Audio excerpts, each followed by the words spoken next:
আজকে আমি বাঁধাকপি ভাজি করব।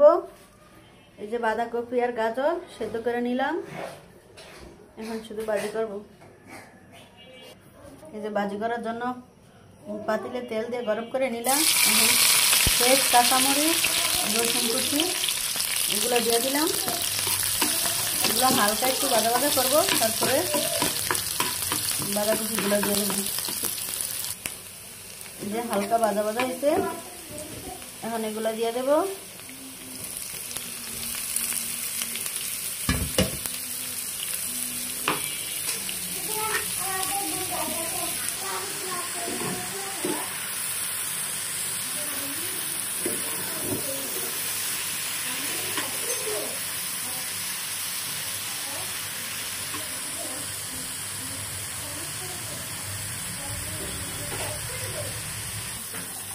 এই যে গাজর দিয়ে বাঁধাকপি ভাজি করা শেষ, এখন শুধু নামিয়ে নেব। ধনিয়া পাতা দিয়ে দিচ্ছি।